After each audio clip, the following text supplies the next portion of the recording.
온라인 성경 여행에 오신 여러분, 환영합니다. 벌써 성경 제대로 읽는 법 마지막 시간입니다. 그동안에 저 나름대로 여러분들이 성경을 제대로 읽을 수 있도록 도와드리기 위해서 좀 강의를 준비를 했었는데 어떻게 좀 도움이 되셨는지 모르겠습니다. 오늘 마지막 강의를 통해서도 여러분들이 성경을 읽는데 좀 도움이 되시기를 바라는 마음으로 나름대로 열심히 준비를 했습니다. 이 영상 강의를 보시면서 하나하나 여러분들의 것으로 습득해 가시면 좋겠습니다.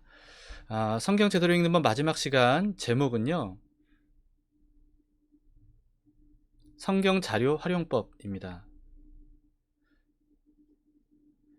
우리가 성경만 보면 성경의 내용을 이해하기가 정말 쉽지가 않거든요. 그리고 진도 나가기도 쉽지 않고요. 그런데 사실 성경에 대한 자료가 이미 나온 것들이 너무나도 많이 있습니다. 그런 자료들을 잘 활용만 해도 성경을 우리가 이해하는 데 굉장히 많은 도움을 얻으실 수가 있습니다. 그래서 오늘은 그런 자료들을 어떻게 여러분들이 활용을 할 수 있는지 거기에 대해서 좀 도움을 드리려고 합니다. 먼저 성경 자료 활용법의 첫 번째는요, 각종 도표를 참고하라 라고 하는 겁니다. 도표라고 하면 여러분들에게 좀 익숙하실지 모르겠습니다. 그러나 이 도표가 굉장히 성경을 보는데, 특히나 성경에서 까다로운 내용들을 보는데 정말 많은 도움을 주거든요. 특히 여러분 성경에서 가장 먼저 우리가 맞닥뜨리게 되는 관문이 어디냐 하면 이 족보죠. 근데 족보가 창세기 5장뿐만 아니라 뒤이어서도 성경 전체에서 군데군데 많이 나오거든요. 근데 이 족보들을 보면 도대체 이거를 어떻게 봐야 될지 이게 난감할 때가 참 많이 있지 않습니까? 그래서 이 과연 족보를 좀 꼼꼼히 이거 읽어야 되는 건가 라고 하는 의문이 여러분들이 드실 겁니다. 그리고 또 이런 족보로 얻을 수 있는 유익이 있긴 있는 건가, 이 성경에 왜 이런 것들이 골치 아프게 읽기 어렵게 기록이 돼 있을까 라고 하는 이런 의문만 남게 되는데요. 그런데 사실 이 족보 같은 것도 도표를 보면 여러분들이 아주 한눈에 쉽게 볼 수가 있습니다. 그러니까 이 족보가 성경에 남아 있을 때 그냥 도표 한번 보시면 됩니다. 그리고 글씨로 되어 있는 것은 그냥 대충 훑어만 보셔도 된다는 거죠. 자, 그런데 이런 각종 도표를 어디서 구할 수 있겠어요? 네, 여러분들도 얼마든지 구하실 수가 있습니다. 좋은 자료들이 이미 인터넷에 다 나와 있어요. 자, 특히 제가 여러분들이 추천해 드리는 방법은요, 구글에서 여러분들이 알고 싶은 그런 내용들 또는 족보 이런 것들을 검색어로 입력을 하는 거죠. 그러고 난 다음에 전체가 아니고 이미지 선택을 하세요. 이미지 선택을 하시면 그러면 굉장히 많은 그 검색한 것에 대한 이미지들, 도표들이 많이 나옵니다. 그 중에서 하나하나 여러분들이 훑어보시면서 잘 정리된 것을 찾아서 보시면 되겠습니다. 제가 찾은 도표 하나를 보여드릴게요. 여러분들이 만약에 휴대폰으로 보시면 지금 이게 글씨가 너무 작아서 잘 안 보이실 텐데, 아담부터 아브라함을 지나서 요셉까지 그 성경에 기록되어 있는 족보를 일목요연하게 이렇게 정리를 해 놓은 겁니다. 그래서 이 도표를 보시면 아담이 창조되던 그 원년부터, 그러니까 창조 원년부터 약 2700년까지의 그런 연대를 쭉 도표를 정리를 한 겁니다. 자, 여기를 보시면요, 아담이 이때 이제 그 창조가 돼서 930세까지 살았고요. 그 중에서 130세 때 셋을 낳았습니다. 그리고 마찬가지로 그런 식으로 셋이 에노스를 낳고 에노스가 게난을 낳고 이런 식인데요. 자, 그 중에서 눈여겨봐야 되는 것은 이 노아 시대 때 1656년에 노아의 홍수가 있었다는 겁니다. 자, 그래서 여러분 이 성경에 기록된 족보들을 쭉 보시면요, 대부분 홍수 전까지는 평균 수명이 900년이 넘습니다.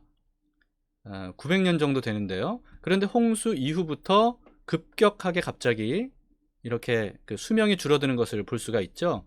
그래서 셈부터는 에벨까지 수명이 한 반 정도, 한 500년 정도 평균 수명으로 그렇게 줄어듭니다.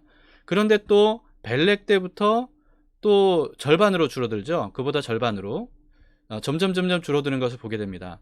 왜냐하면 이 노아 때 홍수가 일어나면서, 대홍수가 일어나면서 지구 환경이 완전히 뒤바뀌고 그 환경이 굉장히 안 좋아졌거든요. 그래서 인간 수명이 이렇게 한 500년 정도로 줄어들게 됐고, 그리고 벨렉 때, 이때 바벨탑 사건이 일어나는데요. 바벨탑 사건 이후에 또 땅이 갈라지게 되거든요. 그래서 이때를 기점으로 또다시 그 지구 환경이 나빠지면서, 그러면서 수명이 점점 줄어들게 되는 것을 우리가 볼 수 있다는 거죠. 그래서 여러분, 이렇게 그 성경에 기록된, 창세기에 기록된 이런 그 족보들을 이 도표로 보면서 우리가 알 수 있는 건 뭐냐 하면, 이게 정말 노아 홍수로 인해서 지구 환경이 나빠졌다는 것을 우리가 알 수 있구나. 그래서 인간 수명이 점점 줄어드는 것이, 이게 과학적으로 근거가 있는 얘기구나라고 하는 것을 알 수가 있죠. 자, 그리고 또 여기서 우리가 알 수 있는 중요한 내용들은 뭐냐 하면요. 노아가 성경에 의하면 1056년에 탄생을 했거든요. 그러니까 노아의 아버지인 라멕 때 아담이 살아 있었던 거예요. 자, 여러분, 이때까지 아담이 살아 있었다는 건 뭡니까? 아담이 유일하게 태초에 창조된 인간이지 않습니까? 그러니까 아담이 자신이 창조된 것과, 그리고 하나님과 함께 했던 것과, 그리고 자신이 어떻게 타락했는지, 그래서 에덴 동산에서 어떻게 쫓겨났는지, 이 모든 과정들, 그 모든 과정들을 증언할 수 있었던 때라는 거죠. 그러니까 라멕 때까지만 해도 아담의 생생한 이야기를 들을 수 있는 그런 상황이었다는 겁니다. 그리고 또 알 수 있는 건 뭐냐면요, 이제 신인류의 조상인 노아, 홍수 이후에 살아난 노아, 이 노아가 약 2006년에 사망한 걸로 되어 있는데요. 여러분, 2006년에 사망했을 때 쭉 내려가 보시면 아브라함이 이미 탄생을 했을 때입니다. 그러니까 여러분, 아브라함이 살아 있었을 때 노아가 살아 있었다는 거예요. 자, 이건 뭘 의미합니까? 그러니까 노아가 노아 홍수에 대한 증언자잖아요. 그러니까 노아 홍수에 대한 증언자가, 근데 노아 말고도 셈도 있죠. 그러니까 노아와 셈이 살아서 아브라함 때 증언할 수 있었다는 뜻입니다. 그러니까 그게 얼마나 생생하겠어요. 자, 그래서 여러분, 아담부터 아브라함 때까지 이 창조에 대한 이야기가 아주 생생하게 전달이 됐을 거라는 것을 알 수 있고, 더구나 노아의 홍수에 대해서는 더더구나 생생하게 전달될 수 있었을 것이다 라고 하는 것을 우리가 이 족보 도표를 통해서 볼 수가 있는 겁니다. 자, 그래서 도표로 보면 이렇게 여러 가지를 우리가 발견을 할 수가 있는 거죠. 그리고요, 이스라엘의 12지파가 어떻게 나오게 됐는지, 야곱의 자손들이 어떤 순서로 누구에게서 나왔는지, 그거를 이 도표 한 번만 보면 알 수가 있는 거죠. 근데 이걸 성경만 보면 이게 굉장히 복잡합니다. 누가 누구를 낳았는지 뭐 굉장히 복잡한데, 그런데 도표 한 번만 보면 깔끔하게 이해가 된다라고 하는 것이고, 거기에다가 다윗이 누구에게서 나왔고 예수님이 그 누구에게서 나왔는지, 그 족보를 이 표를 통해서 금방 알 수가 있는 거죠. 자, 그 다음에 이 표는요, 이게 파는 표입니다. 그러니까 판매하는 표인데, 여러분들이 지금 보시기에는 좀 작게 보이시죠? 근데 이게 뭐냐면 천지창조의 아담 때부터요, 마지막에 예수 그리스도까지의 성경에 기록된 모든 족보를 다 이렇게 정리를 한 겁니다. 그러니까 이걸 보면 성경에 나와 있는 예수님까지의 모든 족보를 한눈에 볼 수가 있는 거죠. 자, 여러분, 이걸 통해서 또 우리가 알 수 있는 게 뭐겠습니까? 성경에 기록된 족보만 보더라도 이 수천 년간의 예수님까지의 모든 족보가 빠짐없이 연결이 될 수 있다라고 하는 겁니다. 그러니까 그 정도로 이 성경의 기록이 얼마나 역사적인 사실인가라고 하는 것을 우리가 또 알 수 있고요. 그리고 또 여러분, 이걸 보면서 또 알 수 있는 건 뭐냐 하면, 그 역사서를 처음 기록한 사람이 모세 아니겠습니까? 근데 모세가 창세기부터 이게 모세 오경을 처음 기록했을 때, 그때는 예수님이 오시기 훨씬 전이잖아요. 그런데 그 족보들이 보면 결국은 후에 알고 보니까 예수 그리스도의 족보더라라고 하는 겁니다. 그러니까 이 모세 오경뿐만 아니고요, 그 이후에 얼마나 많은 족보들이 있어요. 구약성경 전체 그 수많은 족보들이 있는데, 그 모든 것들을 연결해서 어디로 가는지를 보니까 예수 그리스도에게까지 가는 족보였더라 라고 하는 거죠. 그러니까 여러분, 이게 성경이 얼마나 놀라운 책입니까? 그래서 여러분, 이런 거는 좀 구입을 하셔서 저 서재 같은데 또는 방에 이런 데 딱 붙여 놓고 성경을 읽을 때 요런 표들을 한 번씩 보시면서 읽으시면, 그러면 한결 여러 가지 성경을 보실 때 많은 도움을 얻으실 수가 있을 겁니다. 자, 족보에 대한 말씀을 드렸는데, 두 번째 또 우리를 곤란하게 하는 것은 이스라엘 역대 왕들과 연대기이죠. 그래서 특히 이제 그 역대하를 우리가 얼마 전에 읽었는데, 이게 도대체 왕이 순서가 어떻게 되는지, 특히나 이제 그 열왕기서 같은 경우에 보면 북이스라엘과 남유다가 번갈아서 나오다 보니까 굉장히 복잡해요. 근데 이것도 도표 한 번만 보면 해결이 됩니다. 이 도표가 좀 누워져 있어서 여러분들 좀 보시기가 어떨지 모르겠는데요. 열왕기 상하 그리고 역대하에 나와 있는 그런 남북 왕조의 왕들, 역대 왕들을 정리를 해놨습니다. 그래서 이 밑에 부분은 남유다의 역대 왕들이고요. 그리고 이 위에 부분은 북이스라엘의 역대 왕들입니다. 북이스라엘이 먼저 이때 722년, BC 722년에 멸망을 했고, 남유다는 BC 586년에 멸망한 얘기까지 이렇게 기록이 돼 있는 거죠. 자, 이런 표를 한번 보시면 뭐 연대를 금방 알 수 있고요. 그리고 역대 왕들이 언제, 남북 왕들이 어떻게 매치가 되는지, 이거를 우리가 볼 수가 있습니다. 그리고 또 성경 자료 활용법 두 번째는 뭐냐 하면 각종 그림을 참고하라 라고 하는 겁니다. 도표뿐만 아니라 그림을 참고하는 것이 굉장히 유익합니다. 이것도 마찬가지로 구글에서 여러분들이 검색을 하실 때 이미지 탭으로 들어가서 보시면 굉장히 많은 것들을 참고하실 수가 있습니다. 예를 들면 이 방주의 크기와 구조 같은 경우에 이게 성경에 써 있는 글만 봐서는 도대체 이게 감이 안 잡히지 않습니까? 그리고 특히 성경 시대에는 아라비아 숫자가 없기 때문에 이 성경에는 아라비아 숫자로 되어 있는 게 없죠. 그러니까 한글로 다 이게 숫자가 되어 있으니까 이게 너무 어렵고요. 더구나 규빗이라는 게 많이 나와요. 이 규빗은 뭐냐 하면요, 여기서부터 여기까지의 단위를 규빗이라고 합니다. 그러니까 약 한 45cm 정도 될까요? 그거를 규빗이라고 하는데, 근데 이런 것을 우리가 감이 안 잡힌다는 거죠. 자, 근데 그림을 보면 금방 감을 잡으실 수가 있습니다. 근데 여러분 이런 그림을 참고하시면 안 되고요. 실제 방주는요, 이런 사이즈입니다. 그러니까 축구장보다 폭은 3분의 1이지만 길이는 더 긴, 그리고 굉장히 길쭉한 모양의 그런 방주입니다. 이 축구장 사이즈를 통해서 실제 사이즈가 얼마큼 될지 우리가 좀 어느 정도 감을 잡을 수가 있겠죠. 자, 그리고 신학자들이요, 이렇게 전문적으로 성경에 기록되어 있는 것을 토대로 이런 모형들을 만들었어요. 그래서 원래 성경에 기록된 모습대로 보자면 이렇게 길쭉한 모습입니다. 그리고 내부 구조는 3층으로 되어 있고요.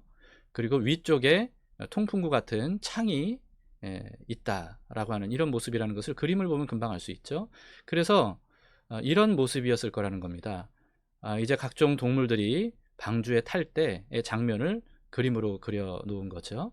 자, 근데 여러분 이게 미국의 실제 사이즈로 만들어 놨다고 그래요. 그래서 그걸 여러분들이 또 인터넷에서 검색하시면 보실 수가 있습니다. 그런 걸 통해서 이게 방주가 이런 모양이었고, 그리고 또 이 정도 크기였겠구나 라고 하는 것을 우리가 쉽게 알 수가 있습니다. 그 다음에 방주뿐만 아니고요, 성경에 보면 성막, 성전, 성물, 뭐 제사장 복장 이런 거에 대해서 굉장히 장황하게 길게 이렇게 설명이 되어 있단 말이죠. 그러니까 이런 것도 그림을 보시면 됩니다. 자, 그래서 광야에 아마 이런 모습이었을 것이다 라고 하는 거죠. 이런 울타리 안에 성막을 저런 위치에 만들어 놨다 라고 하는 거죠. 그리고 번제단이 문 입구 앞에 있고, 그 다음에 물두멍이 있고, 그 다음에 성막이 있고, 그 내부 구조도 여러분들이 검색을 해보시면 그림으로 아실 수가 있습니다. 그리고 저 성막 뒤쪽에 위에 뭔가 이렇게 좀 먼지 같은 게 있는데, 먼지가 아니고 이 구름 기둥인데 저렇게 구름 기둥을 저렇게 그려놨네요. 자, 왜냐하면 저 뒷부분이 바로 지성소가 있는 곳입니다. 그래서 지성소에 하나님의 보좌인 시은좌가 있는데요. 근데 거기에 하나님의 영광이 임재했거든요. 그래서 불기둥, 구름기둥이 떠올랐다라고 하는 것은 바로 저기서 떠올랐다는 것을 의미합니다. 자, 그리고 이거는 솔로몬 성전의 상상도입니다. 이게 근데 성경에 자세히 나와 있기 때문에요. 이런 것들을 우리가 실제로 보진 못했어도 그 성경에 있는 대로 얼마든지 이렇게 다시 만들 수도 있는 정도로 정확하게 성경이 기록이 돼 있다는 거죠. 자, 그리고 성전 안에 있었던 성물들입니다. 왼쪽 위에부터 보시면 이 법궤입니다. 천사가 둘이 마주 절하고 있는 모습에 윗부분이 바로 이 시은좌입니다. 그리고 밑에 부분이 상자인데요. 이 상자 안에는 만나가 든 항아리와 그리고 아론의 쌍난 지팡이, 그리고 대표적으로는 십계명이 기록된 돌판이 들어가 있는 이 상자입니다. 그리고 하나님의 영광이 바로 이 시은좌 위에 임하시는 거죠. 자, 그 다음에 오른쪽으로 보시면 떡상입니다. 성소 안에 놓여져 있는 거고요. 그리고 밑에 보시면 등잔대죠.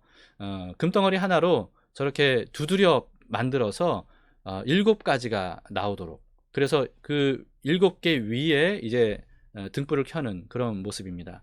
그리고 그 왼쪽으로 보시면 분향단입니다. 이 분향단은 성소와 지성소를 가르는 휘장 바로 앞에 저렇게 분향단을 놓게 됩니다. 자, 그리고 이거는 대제사장의 복장입니다. 성경에도 대제사장의 복장을 굉장히 중요하게 그렇게 기록을 하고 있는데요. 머리끝부터 발끝까지 성경에 다 기록되어 있는 대로 그려 놓은 거고요. 그리고 가슴에 흉패가 있는데 흉패도 그림을 보면 정리가 잘 되어 있습니다. 12지파를 상징하는 여러 보석들이 박힌 흉패, 각각의 의미도 이렇게 다 그림 한 편으로 볼 수가 있는 거죠.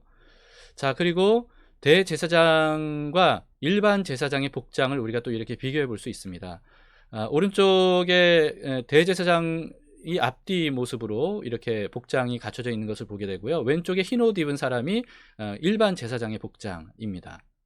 그리고 이 왼쪽의 그림을 보시면 이 대제사장의 복장이 속옷으로부터 어떻게 착용이 되고 어떤 의미가 어떤 모양인지라고 하는 것을 이렇게 따로 또 그림으로도 쉽게 볼 수가 있습니다. 그 다음에 또 우리를 어렵게 하는 게 민수기의 광야에서의 이스라엘 진영입니다.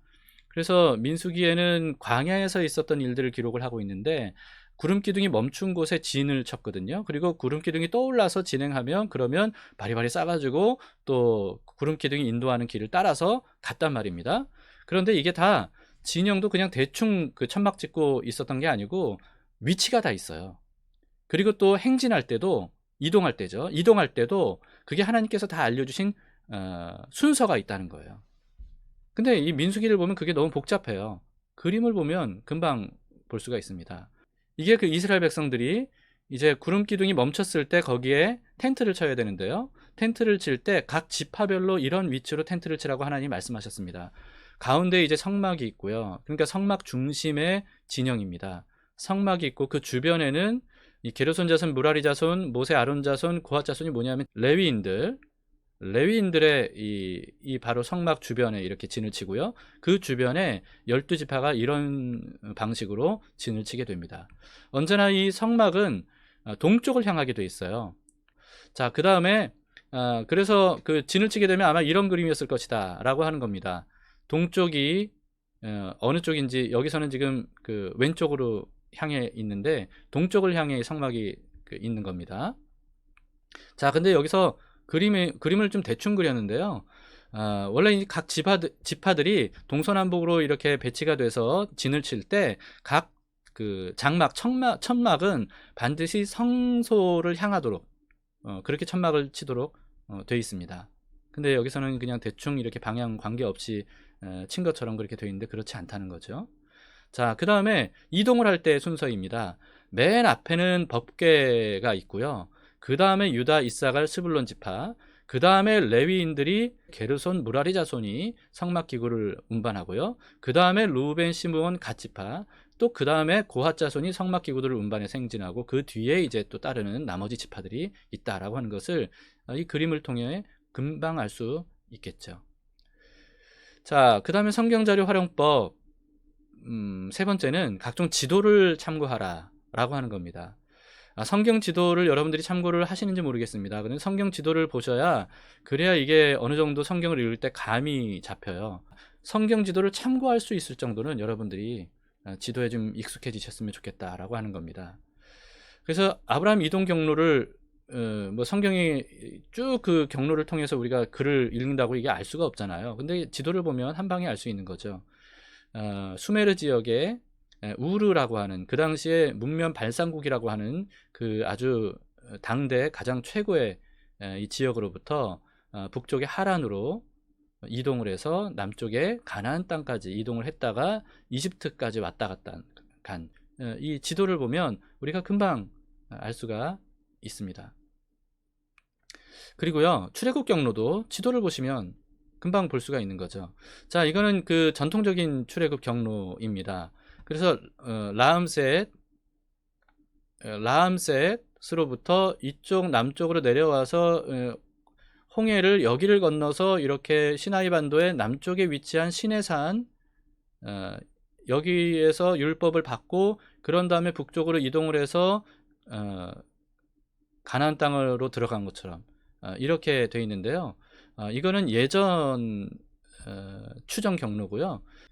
사우디아라비아 왕실의 주치의로 있었던 김승학 저자가 사우디 땅을 탐험한 끝에 발견된 그런 출애굽 경로, 이 새로운 경로를 발견하게 되는데요. 그 새로운 경로에 의하면 이렇다는 겁니다. 이집트의 고센 땅에서부터 출발을 해서, 그래서 이 시나이 반도를 이렇게 횡단을 했다는 거죠. 그래서 에담 광야가 이쪽이고, 그리고 홍해를 이 북쪽을 건넌 게 아니고요, 이 동쪽에 있는 이 홍해를 건넜다는 겁니다.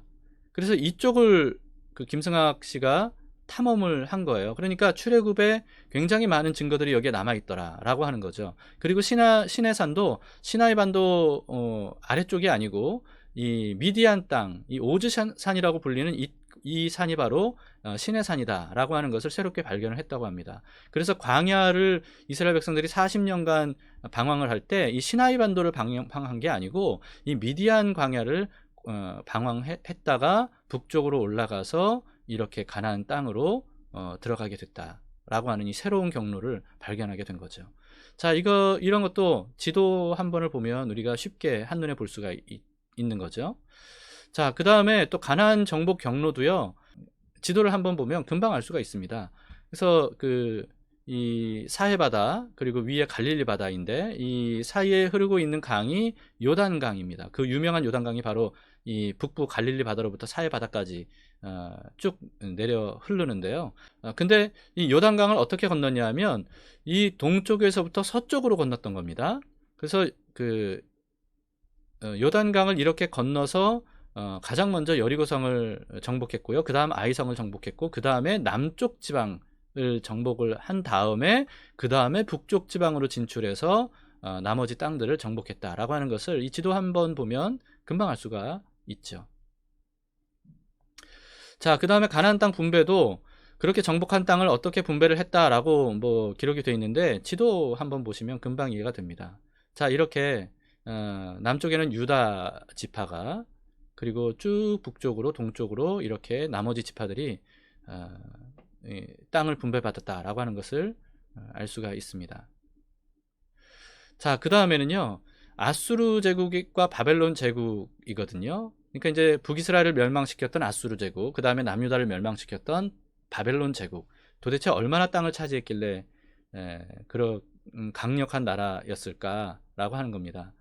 자, 이렇게 아수르 제국과 바벨론 제국이 거의 뭐 비슷한 땅을 차지했다는 것을 알 수가 있고, 그리고 이들이 이런 위치에 있었던 나라들이고 이스라엘을 이렇게 해서 집어삼켰구나 라고 하는 것을 한눈에 볼 수가 있겠죠.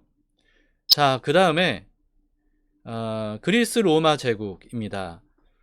그러니까 바벨론 제국 이후에 페르시아, 그 다음에 이제 알렉산더로 인해서 그리스가 굉장히 넓은 지역을 차지했고, 그 뒤를 이어서 로마 제국이 세계를 제패하지 않았습니까? 그 지도를 한번 보시면 이게 이제 그리스 제국입니다. 어마어마하죠? 바벨론 제국에 비해서 얼마나 넓은 땅을 정복을 했었는지 이걸 통해서 우리는 한눈에 볼 수가 있습니다. 정말 알렉산더가 대단한 인물이었긴 했던 것 같아요. 자, 그 다음에 이거는 로마 제국입니다. 로마 제국은 그리스 제국과는 달리 유럽 쪽에 이렇게 굉장히 넓은 땅을 차지를 했죠. 그래서 지중해 일대 모든 땅들을 이렇게 로마가 차지하고 있었다는 것을 이걸 통해서 볼 수가 있습니다. 자, 그 다음에 예수님의 공생의 이동 경로, 그러니까 예수님께서 어떻게 사역을 하시면서 이동을 하셨는가라고 하는 것을 지도를 보시면 우리가 금방 알 수가 있습니다. 자, 왼쪽이 예수님의 공생의 준비와 초기 사역의 그 이동 경로이고요. 오른쪽은 예수님의 후기 사역의 이동 경로입니다. 자, 그 다음에 바울의 선교 여행 경로도 지도로 보시면 금방 알 수가 있습니다. 자, 이 지중해를 중심으로 해서 이 지도를 보시면 1차 선교 여행은 비시디아 안디옥이라고 하는 곳까지 갔다가 돌아오는 길이었고요. 그리고 2차, 3차는 그리스 지방까지, 그러니까 데살로니가 마게도니아 지역이죠. 마게도니아와 아가야 지역, 이런 지역까지 진출을 해서 복음을 전하고 돌아오는 그런 경로였다는 것을 알 수 있고, 그 다음에 4차 전도 여행은 이제 죄수의 신분으로 로마까지 압송되는 그 바다의 경로가 기록이 되어 있습니다. 그래서 이런 지도를 보시면 한눈에 바울이 얼마나 넓은 지역을 복음을 전하기 위해서 여행을 했는가라고 하는 것을 알 수 있습니다. 자, 그 다음에 성경 자료 활용법, 성경 주석과 사전을 활용하라 라고 하는 겁니다. 자, 여러분, 성경 주석, 성경 사전 이런 거 활용해 보셨습니까? 근데 성경 주석과 사전을 활용하면 너무나도 이해하기 어려운 내용들을 신학자들이 잘 정리해 놓은 것이기 때문에 쉽게 이해할 수가 있습니다. 그러니까 성경 주석과 사전을 여러분들이 활용을 하시면 좋은데요. 근데 성경 주석 하면 겁이 나잖아요. 왜냐하면 어떤 주석 한 질은 100만 원, 200만 원 하는 그런 주석들이 있는데 뭐 그런 거를 활용하라는 뜻은 아닙니다. 가장 대표적으로 여러분들에게 좀 가장 좋은 방법은 뭐냐 하면, 첫 번째로는 주석 성경을 구입을 하시면 좋아요. 한 권으로 되어 있는 주석 성경이죠. 근데 한 권으로 되어 있어도 성경 내부 밑에 조금 이렇게 주석이 기록되어 있는 이런 성경은 사시지 않는 게 좋습니다. 그러니까 그런 내용은 너무 부실해요. 그러니까 별로 참고할 게 없어요. 정말 도움이 될 만한 주석 성경을 구입을 하시려면 이런 정도는 구입을 하셔야 됩니다. 이게 좀 비싸긴 한데요. 할인해서 99,000원이더라고요. 너무 부담이 되시나요? 네, 근데 여러분들이 이런 성경을 하나 구비를 하셔서 보시면, 그러면 성경을 직접 볼 때마다 바로 참고할 수 있는 내용들이 많이 있습니다. 그래서 내부를 보시면 이런 식으로 되어 있습니다. 굉장히 많은 자료들이 이렇게 기록이 되어 있는 그런 성경입니다. 그리고 ESV 스터디 바이블 뿐만 아니고 또 추천하는 스터디 바이블이 있다면 NIV 스터디 바이블이 있습니다. 이 성경은 약간 더 싸서 할인해서 78,000원인가 그런 것 같더라고요. 내부는 이렇습니다. 이런 지도도 자료가 있고요. 그리고 여러 가지 그림 자료라든지 도표 자료들도 이 성경 안에 있습니다. 그래서 이런 성경을 한 권 구비하셔서 성경을 통독하시면서 바로바로 참고하시면 아마 많은 도움이 되지 않을까 싶습니다. 그 다음에 네이버 검색을 여러분 활용하시는 것도 좋은 방법입니다. 특히 네이버에서 그 성경에 알고 싶은 인물이라든지 뭐 지명이라든지 또는 어떤 용어라든지 이런 것들이 있으면 그 중에서 라이프 성경 사전과 교회 용어 사전, 이 두 가지를 여러분들이 보시면 좋을 것 같아요. 여러분들이 안심하고 사용할 수 있는 자료는 이 라이프 성경 사전과 교회 용어 사전, 이 두 가지를 보시면 좋겠다 라고 하는 겁니다. 그래서 라이프 성경을 보시는 방법은 이렇게 네이버에서 예를 들면 베드로 후서 이렇게 검색을 하지 않습니까? 그러면 지식백과로 밑에 라이프 성경 사전이라고 되어 있어요. 그래서 이 라이프 성경 사전을 여러분들이 보시면 좋을 것 같고요. 그 다음에 이제 성경에 직접적으로 나오는 게 아니라 교회에서 사용하는 용어인데 무슨 뜻인지 모르겠다라고 하는 것은 교회 용어 사전이 따로 있다는 거죠. 그래서 공동회, 예를 들면 이렇게 검색을 하면 이렇게 교회 용어 사전이라고 되어 있는 이런 자료를 여러분들이 참고하시면 안심하고 참고를 하실 수가 있을 겁니다. 자, 그 다음에는 성경 어플 하나를 여러분들에게 소개해 드리겠습니다. 바이블 25라고 하는 어플이거든요. 이 어플은 뭐 여러분들이 그 아이폰이든지 안드로이드 폰이든지 상관없이 스토어에 들어가셔서 검색을 해서 다운받으시면 되겠습니다. 자, 이게 제 휴대폰인데요. 여기를 보시면 바이블 25 어플이 보이시죠? 자, 실행하면 제일 먼저 나오는 건 광고입니다. 광고를 해야, 그래야 이렇게 좋은 어플들도 이분들이 만들 수가 있겠죠. 닫기를 누르시면 되고요. 그러면 이런 초기 화면이 나옵니다. 여기에서 위쪽에 성경 부분을 누르시면 이렇게 성경 본문이 나옵니다. 자, 그래서 성경 본문을 이렇게 쭉 보시면 되고요. 그리고 성경을 음성으로도 들을 수 있습니다. 그래서 윗부분에 플레이 버튼을 누르시면 음성으로 성경 낭독을 들으실 수가 있죠. 그리고 아랫부분에 보시면 스터디가 있어요. 누르시면 바로 그 본문의 주석들이 쭉 나옵니다. 이 스터디 부분을 통해서 여러분들이 굉장히 잘 정리되어 있는 그런 주석을 보실 수가 있고, 그래서 성경에 어려운 내용들이 있으면 이 부분을 찾아서 그렇게 보시면 참고가 많이 되실 겁니다. 자, 이렇게 되어 있고요. 그리고 핵심 부분을 보시면 이 본문의 핵심 내용을 정리해서 짧게 요약되어 있는 것을 볼 수가 있고요. 그 다음에 묵상 부분을 보시면 묵상에도 이렇게 여러 가지 우리가 묵상해야 될 내용들에 대해서 이렇게 쭉 보여주고 있습니다. 그리고 Q&A는 뭐 질문이 될 만한 그 본문의 여러 가지 질문들을 정리를 해서 거기에 대한 답을 일목요연하게 이렇게 정리를 해주고 있습니다. 자, 그리고 포토 부분에 보시면 그 본문과 관련되어 있는 어떤 그림들 또는 사진들, 이런 것들을 또 제공을 하고 있어요. 자, 이게 성경 본문에 대한 주석과 여러 가지 자료들이고요. 뒤로 가기를 눌러서 초기 화면으로 들어가시면 그 아래 성경 지식인이라고 하는 게 있습니다. 그 부분을 여러분들이 눌러보시면 이렇게 펼쳐지는데요. 여기에 굉장히 또 많은 자료들이 있습니다. 성경 연구, 성경 사전, 성경 지도, 포토, 성경 사전, 그리고 새신자 가이드까지 있죠. 자, 아까 이 성경에서 본문 밑에 그 스터디라고 나와 있는 주석도 참 좋은 내용인데, 그런데 이 성경 연구에는 훨씬 더 많은 주석들이 담겨져 있습니다. 그래서 누르면 이렇게 많은 주석들이 있어요. 그래서 매튜 헨리를 예를 들어서 눌러보시면 그러면 이렇게 각 성경별로 이렇게 쭉 나와 있습니다. 그래서 내가 찾고자 하는 그 본문을 찾아서 들어가면 됩니다. 레위기 2장으로 들어가면 소제법에 대한 게 나와 있는데, 거기에 이런 2장 11절에서 16절까지의 의미는 바로 이렇다 라고 하는 것을 우리가 이것을 통해서 볼 수가 있죠. 자, 그리고 성경 사전으로 들어가면 이 성경 사전은 성경에 있는 용어들, 그런 것들을 알려주는 겁니다. 그래서 여기서 검색도 하실 수가 있고요. 그리고 가나다 순으로 되어 있기 때문에 찾아서 들어가시면 그러면 그 내용을 여기서 설명을 잘 해주고 있습니다. 가나안에 대해서는 이렇게 자세한 설명들이 있죠.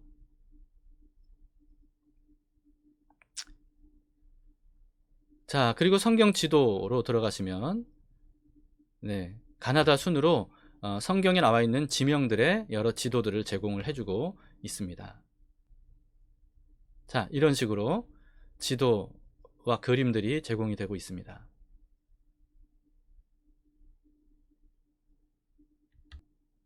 자, 그 다음에 포토 성경 사전으로 들어가면 역시나 가나다 순서로 되어 있고요. 그리고 각 지명에 들어가면 이렇게 관련된 사진들을 우리가 볼 수가 있습니다.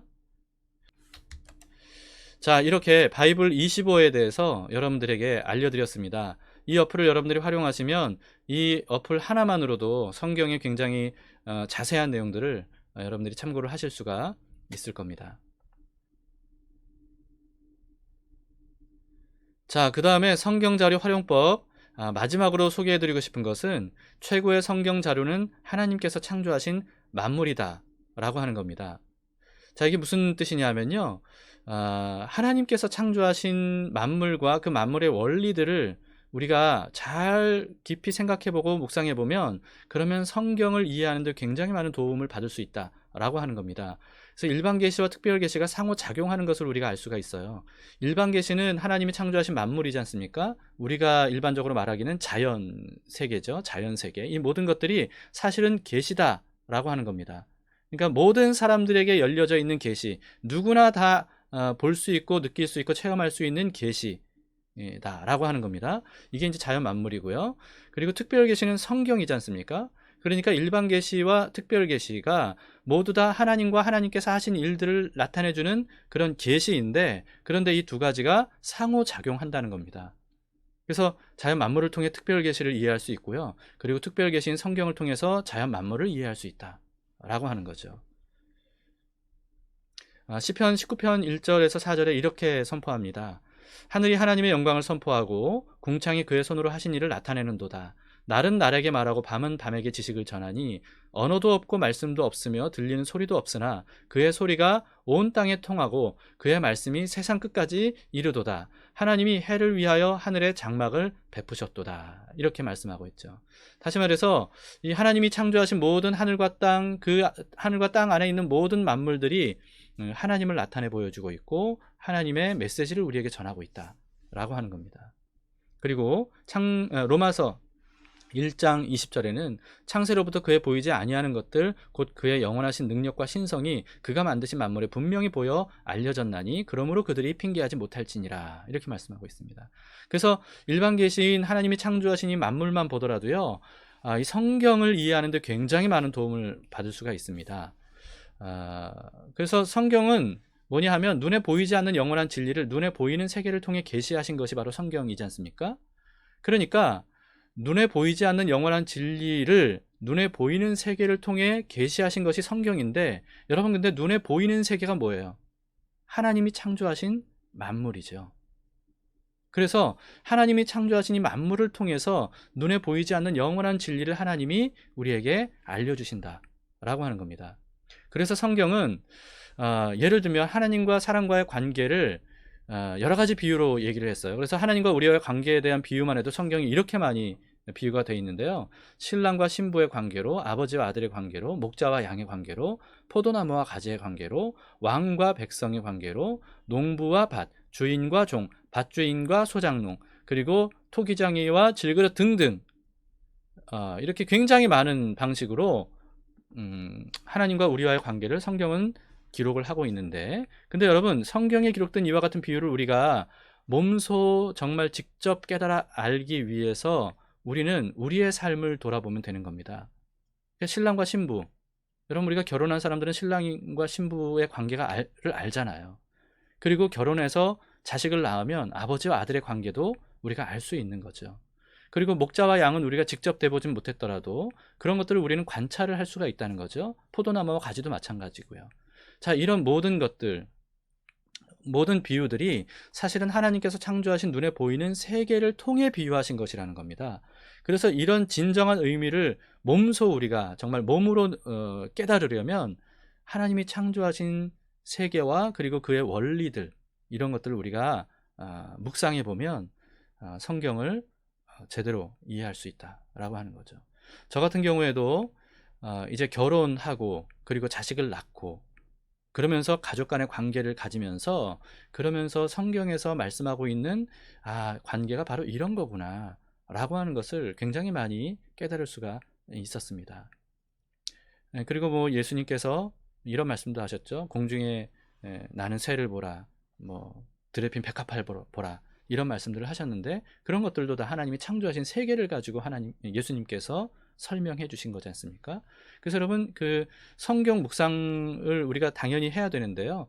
그것뿐만 아니라 성경을 묵상하시면서 하나님께서 창조하신 만물들을 한번 깊이 묵상해 보세요. 그러면 성경도 굉장히 많이 깨닫게 되실 겁니다. 자, 여기까지 성경 자료 활용법에 대해서 여러분들에게 말씀을 드렸습니다. 어떻게 도움이 되셨는지 모르겠습니다. 굉장히 많은 자료들을 이 시간에 여러분들에게 보여드렸지만, 사실은 제가 말씀드린 이런 자료들을 잘 활용을 하면 훨씬 더 다양하게 여러분들이 자료들을 보실 수가 있을 겁니다. 자, 이런 자료들을 잘 활용하셔서 여러분들이 성경을 이해하는 데 많은 도움을 얻으시면 좋겠습니다. 오늘 마지막 시간이라 그런지 굉장히 많은 것들을 여러분들에게 보여드렸고, 또 영상 길이도 좀 길어진 것 같은데요. 양해 부탁드리고, 이 시간 이후에도 여러분들이 지금까지의 5번의 강의를 한번 또 돌려보시면서 그러면서 성경을 여러분들 스스로 잘 이해하고 읽는데 많은 도움을 얻으시면 좋겠습니다. 자, 지금까지 성경 제대로 읽는 법이었습니다. 그동안 강의 경청해 주셔서 감사하고 5주간 여러분들 성실하게 잘 참여해 주셔서 감사합니다. 이것으로 마치겠습니다.